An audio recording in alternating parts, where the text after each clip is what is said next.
Den 20-årige Mette Højmark Mikkelsen, hun opfordrede i weekenden andre arbejdsløse til at lette røven. Det er endnu en mistænkeliggørelse af de arbejdsløse. Det mener du. Godmorgen og velkommen, Pelle Dragsted. Du er folketingskandidat for Enhedslisten. Flere bør lette røven, det sagde Mette her, altså efter hun havde cyklet rundt med 70 uopfordrede ansøgninger. Hun fik, som jeg også har fortalt her i Godmorgen Danmark lidt tidligere, tilbudt 25 job cirka. Hun har fået 2 deltidsjob ud af hendes initiativ. Du blev så provokeret, at du simpelthen skrev på din Facebook, efter du læste den her historie. Hvorfor måtte du til tasterne, Pelle?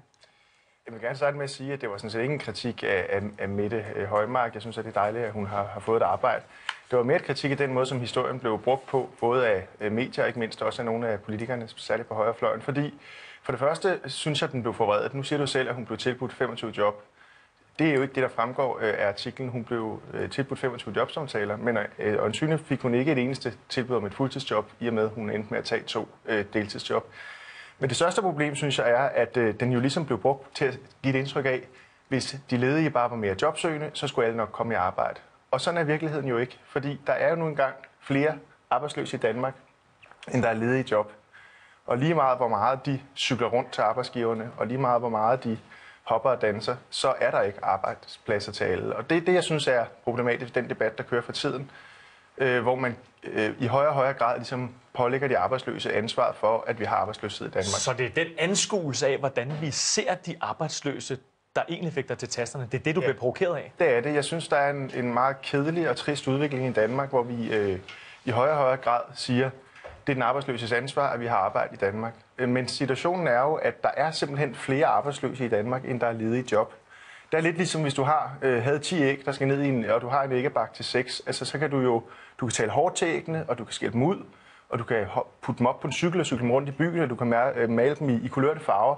Der er stadigvæk kun plads til 6 æg i bakken. Men er det ikke også et godt initiativ? Fordi det kan godt være, at du siger, at der er måske ikke jobs til alle de arbejdsløse. Men det her, det er jo også et tegn på, at der er arbejdsløse derude, der gerne vil gøre noget, der vil gøre et godt initiativ, der vil cykle ud, lave uopfordrede ansøgninger, aflevere dem selv til arbejdsgiverne. Burde du ikke i stedet for bare gå ind og hylde og sige, prøv at høre, det er sådan her, det skal gøres? Men jeg synes, det er dejligt, og tillykke til Mette med, at hun har fået et arbejde. Det er slet ikke det, der er problemet, og langt de fleste arbejdsløse i Danmark søger rigtig meget, cykler rigtig meget rundt, skriver hundredvis af uopfordrede ansøgninger. Det er bare ikke alle, der er lige så heldige som Mette at faktisk få et arbejde. Så det, du blev ekstra provokeret over, det er den opsang, der ligesom ligger lidt i undertonen af det her til de arbejdsløse? Eller hvad? Ja, det er det. Altså, jeg synes, det er en dårlig sammenligning. Mette er hjemmeboende. Hun har ikke udgifter til husleje. Hun har ikke udgifter til el, vand, forsikring osv. I hvert fald ikke i samme omfang, som andre ledige har. Så det, at hun får et deltidsjob, er jo ikke det samme som at en fyret metalarbejder på Vestas eller en fyret slagteriarbejder kunne gå ud og gøre det samme. Der er også noget med hun er ung, smuk, fra en stærk social baggrund, og hun får et job i servicebranchen. Det er altså noget andet for en 50-årig fyret slagteriarbejder. Så det er bare, det jeg er ked af i den her debat, det er den måde, som hendes eksempel bliver generaliseret på. Og jeg synes også, at det er trist, at Mette selv bidrager ved at snakke om, at andre ledige skal lette røven. Og hun snakker også om, at ellers så lever de jo af vores andre skattepenge. Og det synes jeg måske er lidt, det er måske lidt fremme i skoene, når man selv har et enkelt sabbatår og er på vej på SU. Fordi nogle af de ledige, hun siger skal lette røven, er jo nok dem, der kommer til at forsørge hende, når hun er på SU. Og det er sådan set med grundlæggende, altså den her, at vi skal huske at være solidariske med hinanden, fordi vi bliver alle sammen på et tidspunkt i vores liv, de fleste af os, ramt af arbejdsløshed. Og der trækker vi på fællesskabet. I andre perioder, der arbejder vi, og der bidrager vi til fællesskabet. Og vi skal ikke gå og have brødnid og se ned på hinanden i de perioder, hvor vi er arbejdsløse. Det synes jeg desværre, det er det, der i meget høj grad sker i den offentlige debat for tiden. Der var ellers andre politikere, der var ude og støtte hende, ude og klappe hende på ryggen. Eksempelvis Joachim B. Olsen fra Liberal Alliance. Han bakker den 20-årige Mette Højmark Mikkelsen op og siger, at man skal tage et personligt ansvar og ikke sidde og vente på, hvad det offentlige kan gøre for en. Har de ikke en pointe, de to? Jamen, selvfølgelig. Altså, jeg synes, det er en banalitet. Selvfølgelig har man da et personligt ansvar. Min pointe er bare, at uanset hvor meget man gør, så er der ikke arbejdspladser til alle, fordi vi har et problem med arbejdsløshed i Danmark. Det er jo ikke sådan, at Danmark i 2008 blev ramt af en bølge af dovenskab. At det er derfor, vi har 50 eller 100.000 flere arbejdsløse nu.